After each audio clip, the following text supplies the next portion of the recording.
let's just talk about the 20th anniversary of Entourage because obviously me and Mike were big fans of the show, and it's just crazy to think 20 years went by and that people are still loving it to this day.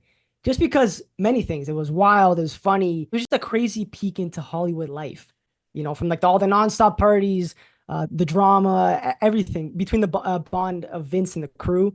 I think it made for such a relatable show, but also a show that people can watch and kind of have an escape from like Yeah. the real world because it is obviously a really dramatic view of Hollywood. But in your opinion, why do you think audience to this day are still talking about this show and why they love it so much? And again, thank you guys for having me on. This is really, really cool. You don't, at least for me, I have never reflected back on Entourage until around now, until the 20-year anniversary, right? Because when you're doing it, you know, first of all, it's a lot of work. It's a lot of everyone thinks Entourage was always like this big party, which it was, but there's a lot of 15, 17-hour days, Friday nights going into Saturday morning. It was a lot of work. Not complaining. We loved it. But when you're in the moment, you just want it to keep going. You want it to be good. You want the product to be good. So you're not looking back saying, like, oh man, people love this show. This is awesome, right? You just want to keep it going. But now, all these years later, I look back on it. And to me, all right, I'll try not to make this too long. But if you go back to 2004, when we started airing, still only like a few years removed from like 9/11, and like definitely things in the country were tough. And I just felt like we came along as this half-hour breezy comedy, and people would watch on Sundays and just forget about stuff for a minute or 30 minutes and lock in.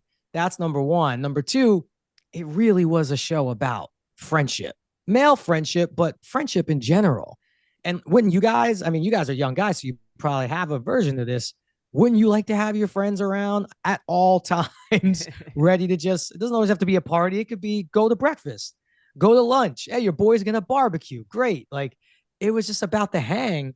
And the things we always worried about were, will people outside of LA and New York care about the Hollywood stuff, right? We feel like LA would love it. New York maybe would be a trip, but will people in Chicago or Atlanta or Ohio, wherever, would they care about like the ups and downs of a movie star? And sure enough, those people cared more than New York and LA. They found it interesting and fascinating and related it to their own business, or maybe got them into the business. So now cut to all these years later, what are younger people seeing? I think the same things, but also now there's like a historical time capsule element. Like, oh, these dudes had flip phones. Now they got Blackberries. Oh, there's the first iPhone. Damn, that's what a Maserati looked like back then. There's all these historical references. We're making Britney Spears jokes, which we're still kind of doing all these years later. So yeah, I find a lot more than anything, a lot more younger people are coming up to me these days wanting to talk Entourage. Like when I was just watching that Sopranos documentary and they were showing behind the scenes of all the work that went into Yeah, it was it. It was like, incredible. yeah, it was just like you said, there's more to meets the eye to this stuff. So it's interesting you said that too, because I was just watching that like a week ago, you know? Yeah, look, again, not complaining like, oh, this is so hard. But there was just, especially early on before we were considered like a successful show. What does being a successful show mean? It means HBO gives you more money to shoot your show. Money in television means you have more time, you have more days. So when we started off, we would shoot one episode in 5 days, a Monday through a Friday, which is insane. It's an insane amount of work. We weren't on a studio lot. Everything you saw, we were at the real place. So if we start at Earth Cafe in Hollywood and then we're going to some club in Santa Monica, our whole company is moving. That takes like 3 hours. Oh my God. So yeah, it was a lot of work, but man, it was fun. Like, and again, we became such good friends in real life. So now you're getting to work with people who you want to spend your free time with. And I think that's when you're really winning in life. Yeah, absolutely, man. And there's so many like funny episodes. It's hard to say what my favorite ones are, but if I had to pinpoint a few of them, I would say definitely the day effers, or I don't want to swear, but like the day effers where you wore the pink bunny costume, which dude, I don't even know Yeah. how that must have been just so funny just to wear that and thinking like all the people there going like laughing at you wearing it, but it must have been funny. And then also the Sundance Kids, Turtle and Dramas threesome. That was hilarious. Um, I feel like Turtle and Drama always had their like it was always them two that got into these like wacky situations. Even with the Dog Day Afternoon episode where you guys were Yeah. picking women at the dog park, Yeah. which actually featured Busy Phillips actually. Yes.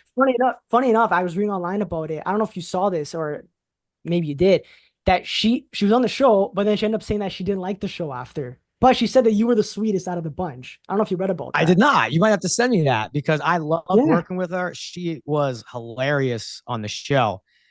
yeah. I believe she might have auditioned, but all I remember is, or she went on tape or something, but it was so instant. Like the minute she put herself on tape or however she read for it, it's like, oh, that's like one of the funniest actors we've seen in a long time. It's a bummer if she didn't like the show, but look, yeah, you don't have to like, I've done, stuff where it's like, all right, it's not that I don't like it. Maybe I just don't watch it. But I always try to make the decisions of work for me with my career. My first thing, I always judge anything. And it's not like I get tons of offers, but like, would I watch this? That's always step one from me, whether it's a movie, TV show. So she was fun, man. Look, Kevin Dillon, let's speak on him for a minute. Johnny Drama, right?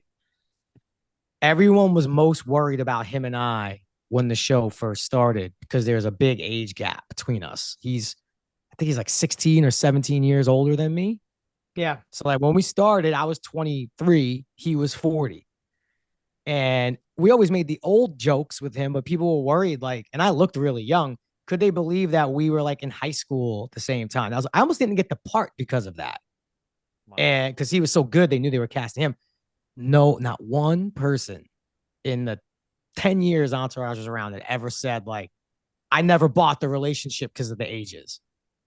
And then sure enough, it just so happened that like he was so good, all these like sort of I would call them side quests. Like if you play video games, right? You get these side quests. Him and I were always in these side quest episodes, which ended up being the funniest shit because he's friggin' hilarious. I had a front row seat to like watching the guy just hit home runs every single day. Oh my God. Yeah, He it is just was a awesome. killer. He was a killer. Yeah, I was even watching the Entourage movie again, and at the end he wins the award. I'm like, he had to get up and give a speech, and I was like, victory is the perfect answer to end the end of the Bro, movie on it and stuff. I'm like, it's the best answer.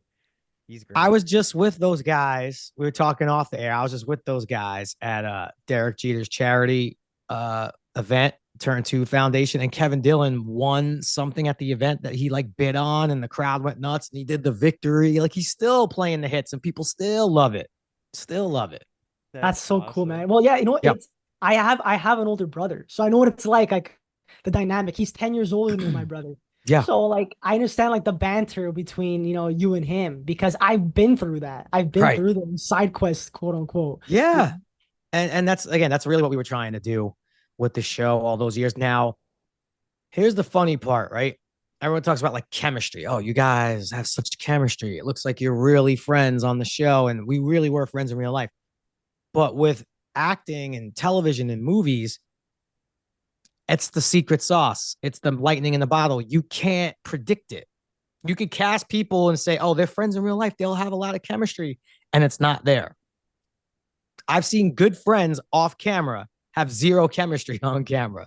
I've seen complete strangers in life have amazing chemistry on. So it's just that's the magic that when you get a good script and good actors, but you forget that chemistry, even with romantic comedies, you see it all the time with men and women in rom-coms. It's the secret stuff that makes it unbelievable.